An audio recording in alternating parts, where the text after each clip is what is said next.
4 months. I've got a one-way ticket. Would you travel solo again? No, I would not recommend doing this. Favorite place you traveled? How much did your trip cost? I really have to be careful with who you go traveling with.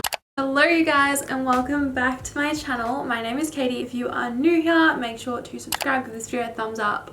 You know the spill. But I'm so excited because we are sitting down with you and talking, and I haven't done that in so freaking long. Also, if I'm not looking at the viewfinder, I haven't filmed on this camera in so freaking long, and I'm also making sure I look okay. So glad you can't smell me right now. I feel like I smell bad. All of the Europe vlogs are out. Finally, took me 20,000 years to get those up. I'm so sorry about that, but they're finally up. I was uploading 3 videos a week, so if you're annoyed from me, I don't blame you. I'm annoyed from myself. Having to edit back myself every single day is disgusting. Self-confidence levels down. I hate myself. No, I'm just kidding, but like, I'm not kidding. But they're up, they're out. I loved looking back at them when I was editing them and everything, but I have been hammered with so many questions like while I was over there, and just like everything about my trip, about the cost, what I did, why I went, and all that fun stuff. So I put a little question box on my Instagram and asked you guys to ask me questions for a YouTube Q&A. I said ask me about everything, and majority of the questions, actually I would say like 70% of the questions were about Europe. So I thought, oh my god, that drawer's like slipped out. My new bedroom's on a slant and my drawers just like full, and I have nightmares that it's gonna kill me in my sleep. Okay, watch that progressively open as the video goes on. I wanted to sit down and film a video and answer all your questions that you have about Europe. If maybe you're just curious, or if you're going as well. I'm gonna try and make this a bit interesting and also not make it too long, so I'm gonna like speed through every question. First things first. How long were you away for and where did you go? I was away in total for 4 months. I left on June, I'm gonna say 7th, and I got back October 7th, 5th, 2nd, I don't really know. It was roughly 4 months, which is so crazy because I am such a homebody. Like, I was that kid that would go have sleepovers and then call my mom up at like 10 o'clock and be like, Mom, like I want to go home. I would have to come up with an excuse of why I couldn't stay at that person's house. Like, it was actually an issue to the point where no one wanted me to sleep over because their parents would get so annoyed because they would have to either wake up and drive me home or like wait for my mom to come pick me up. So the fact that I was out, not in my routine for 4 months is crazy to me. What was your itinerary? I actually have this on my phone, so I'm gonna like read it to you, so I can just like list out all of the places that I went to, and you can follow along in the vlogs if you haven't seen them. But Brisbane, I flew straight into Manchester. Well, I had a stopover in Doha, but I flew into Manchester where I stayed for about 2 weeks. My family are from Manchester, so I stayed with my cousins on my mum's side, and it was so good to see them. From Manchester, I went to London. That was my 4th time in London. No, 3rd time or 4th time? I don't know. So I've done London a lot of times, but I feel like London's just a good stopover point. And I got to see everything again. After London, I went to Amsterdam, then I went to Barcelona, then I went to Croatia. So I started off in Split, and then I went to Dubrovnik. So both of those places are in Croatia, and I ended up going to Zagreb, which is also in Croatia, because I had to get my emergency passport. I wasn't meant to go to Zagreb, but I ended up going there anyway. From Croatia, I went to Greece where I met my best friend. So I flew into Athens, met my friend, we did Athens, we did Acropolis, and then from Athens, we got a ferry to Ios, which is an island. That was probably my favorite island I went to. We then did Santorini and then Crete, all by ferries. They're all islands of Greece. Then we flew back to Athens, and then from Athens my friend flew home. I don't know why I'm saying my friend, it was Carly, and I flew to Rome to meet my mum. From Rome we went to Sorrento, so we got a train to Naples. Trains in Europe are insane. I highly recommend getting trains everywhere. So from Naples, we then took the ferry to Sorrento. We stayed in Sorrento. And then we went to Venice. After Venice, we went to Milan. Then we went to Nice, the south of France. Then we went to Paris. And then my mum flew home from Paris, and I went to New York. from New York, I flew home. I'm gonna insert a screenshot of my itinerary. I wouldn't follow this at all, and I'll get into why I wouldn't follow this if you just want to see what I did. I'll insert that. It's really messy and it probably doesn't make sense to anyone. Favorite place you traveled? My favorite place I traveled, I feel like I can't not say like Positano, because that's where I spent my birthday, and it was just the most magical time. I have wanted to go there for so long. It's literally been on my bucket list. Like at work we have a bucket list, like we have a poster that had our bucket list on it, and mine said Positano. Like I had wanted to go there for so long, and it was amazing. Like I want to go back, like incredible. But I would say my favorite, and I wasn't expecting this to be my favorite, was Croatia. The water in Croatia is like bright blue. It's like out of a movie. It's beautiful.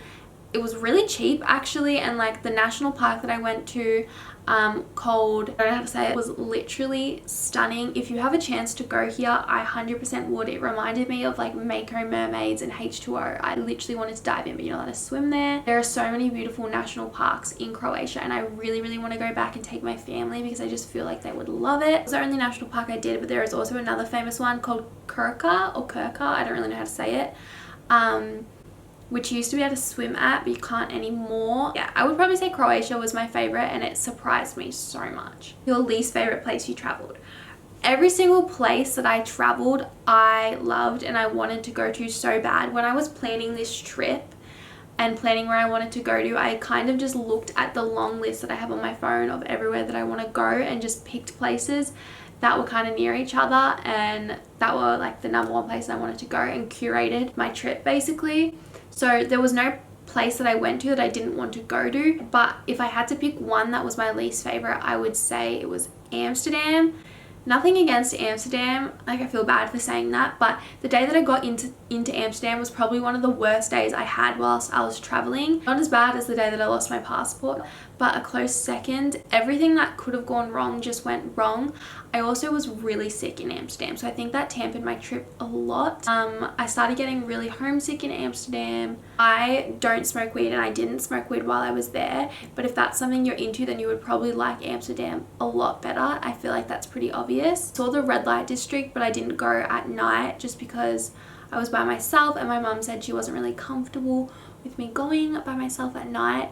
Even though I'm like a grown adult, I could have gone if I really wanted to, but I also felt kind of weird like being by myself and going to the red light district at night. Like I felt like a little bit of a creeper. I feel like if I was with other people, I would have gone, maybe just to like, because I'm curious and just it's like cool to see. How did you plan your trip? Do you have any regrets? Okay, I wanted to touch on this as well. So basically I knew I was going to do a really big Europe trip since like year 7. Like I'd wanted to do it for so long. About year 10, my best friend Carly said she was going to do it with me, and we're going to do this whole trip together. And like maybe 6 weeks out of me going to Europe, like plans changed and she actually wasn't coming with me anymore. So I ended up booking the trip by myself really last minute, and I would not recommend doing this.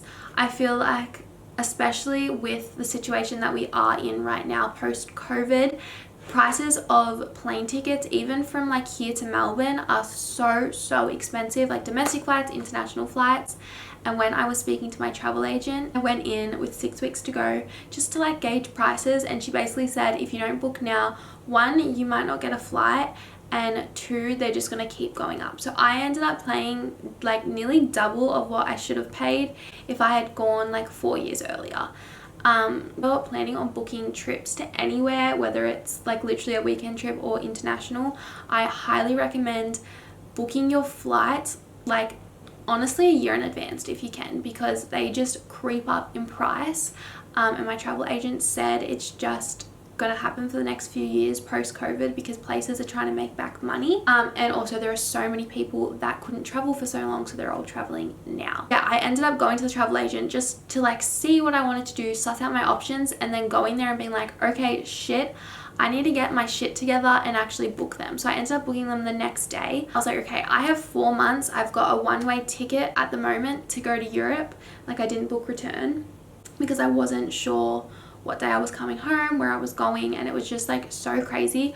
That is another thing. It would have been a lot cheaper for me to book return tickets, but I didn't know where I would be returning from. So one of the reasons why I wouldn't recommend copying my itinerary is because I knew my best friend Carly was coming to meet me in Greece in July, and then I knew my mum was coming to meet me in August in Italy and Paris. If you look at Europe, I started off like at one section of Europe instead of like just following a natural trajectory and just going to like the countries closest to each other and working my way across, which would have been cheaper. I kind of had to go like from here to here, back to here to meet Carly, and then back to here to meet my mum, because I had to do certain things at certain times. So yeah, another thing that I would say that I don't regret, but something that I feel like you learn with traveling, and I feel like with anything you have to do things more than once to kind of learn certain things, is the amount of time I spent in certain places. I feel like I had a lot of time in places and I didn't need as much time. A lot of the places I gave myself 5 days, and I personally think I could have given myself 3 days in a couple of places. For instance, Milan, we had a lot of downtime. Another thing that I want to say, because I was going for so long, like I did need downtime. Okay, I'm gonna answer the question that everyone has been asking me. Like literally so many people have asked me, not just for this Q&A, but like have just messaged me about it. And that is, how much did your trip cost? This is a really hard question for me to answer, not because I don't want to tell you how much it costs, because I don't really care about, like, I like talking about money and I think it's good to talk about money. But because I honestly don't know, and every person that's asked me, I feel like I've given a different answer, like not even on purpose. It's because like I didn't kind of save up all my money and then just book everything. I kind of got a paycheck and then book this, and then got a paycheck and book this. So it's kind of hard to like have a sum when I never really saw a big number. That being said, I was speaking to my mum the other day, and I was saying how I told someone it cost like 15,000, and she was like, no, it definitely cost you more than that. So maybe 20,000, which is a lot of money, but I was away for 4 months and I had the most amazing time. So maybe around that. But as I said, that's not an exact figure because I genuinely don't know. Another question alongside that is, how did you save up the money to go traveling? So from August last year, when I turned 18, I started saving for Europe because I knew I wanted to go. So the reason why it was that is because I had just finished saving up for my car. I bought my car and then I started saving up for Europe. So I saved up for a long time. At the start of this year, I didn't go to uni or anything this year. I just worked. So all of my money that I was making this year, we went to my Europe trip.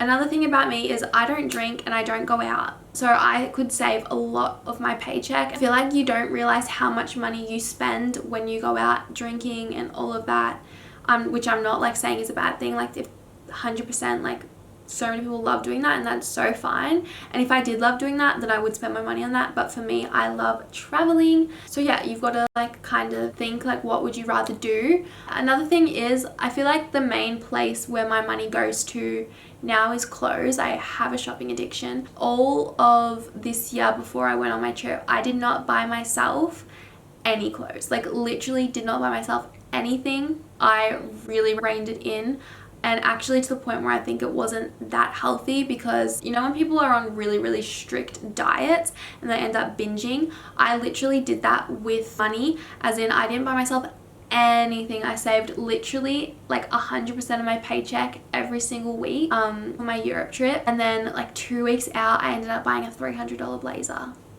Was that stupid? Absolutely. Would I do it again? Yes, I wear that blazer every single time I go out, which is very rarely. As I said, I don't leave the house. I kind of want to do like a whole video on money saving and how much money I spend in a week. So if you want to see that, let me know. Would you travel solo again? No.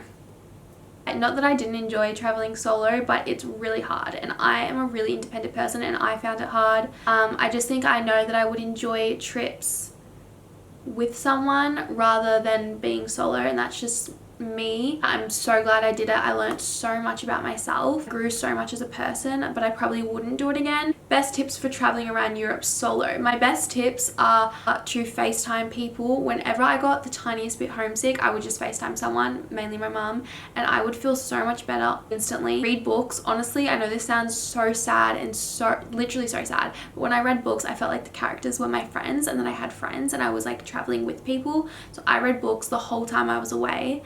And also I stayed in hostels, which is another main way that I saved money. Like, I was not staying at lush fancy hotels when I was by myself, kind of when I was with mum, because I was like, yeah, mum's here. But I stayed at hotels, I shared rooms, I shared dorms. So you make friends that way. Always people that are by themselves backpacking in hostels. Oh, bring a hair towel. I didn't realize, mum told me to bring one. And I'm so glad I did, because literally every single person at the hostel had a little hair towel. So I think that's like an unspoken rule to be in hostels, is you have to have a hair towel, because it was so handy. Were you nervous about staying in hostels? Terrified. I think that was one of the main reasons I was so scared to go traveling by myself. Like, I literally cried to Carly once, or was it my mum, because I was so scared someone was going to kill me in my sleep. I stayed in all girl hostels. I just felt more comfortable that way. I don't think I could have stayed in a mixed dorm, maybe if I was with someone, but because I was by myself, I wanted to stay in all girl hostels. And honestly, everyone was so fine. Like, it literally was fine. You just put in your headphones if you didn't want to speak to people. A lot of the rooms had like curtains on the bed, so you didn't even have to talk to people if you didn't want to. There was literally only one creepy encounter where like this creepy guy came into our room, which I can't really explain in the story, but if you want to, I might share that on a story time, so if you want to hear that, let me know. Is it hard traveling with friends? So I went to New York obviously with my sister and our friends, and then I traveled with my best friend Carly. Me and Carly have lived together before, so we've kind of know not to be in each other's space, and Carly is the type of friend that you don't need a social battery for, so we were honestly fine. And we've traveled together before. I think you really have to be careful with who you go traveling with, because it can make or break a friendship, because you see that person at their best, at their worst. And something I've learned is when you're traveling, something always goes wrong. Like, literally something will go wrong, and you kind of see how that person deals with problems, deals with situations. And it's easy to get annoyed when you haven't got a lot of sleep, when you're sleeping in other beds, when you're jet lagged and everything like that. So you have to be kinder to other people, and you have to be good communicators, and you have to cut yourself and other people around you some slack. After Europe, I went to New York to meet my sister, friend Kate, and another girl, Emily. We were going to New York, so I was like, I'll meet you. Actually, I'm pretty sure I was like convinced them to go, like Loki did, and I met them, and that was amazing to see my sister. I loved New York. It was my second time in New York. Obviously that added an extra expense to my trip, so if you're just doing Europe, it wouldn't be as expensive, but it was so worth it. I had the best time. Obviously the whole situation with my passport happened. If you guys don't know, I lost my passport. That's all I'm going to say about it, because I've talked about it in every single video, and I'm sick of it, so I know you guys are sick of it. But I had to spend a lot more money than I thought that I would have had to. I obviously had travel insurance, which get travel insurance if you're going traveling. That is my number one tip. You need that. I didn't get all that money back up until like 2 months later. So my mum did have to lend me money at one stage. And then once I got my money back from the claim, I was able to give her the money back. How did you book everything? And how did you find everything you wanted to do? All of the hostels that I stayed at, I booked on Hostel World. I booked all of the hotels and accommodation on booking.com.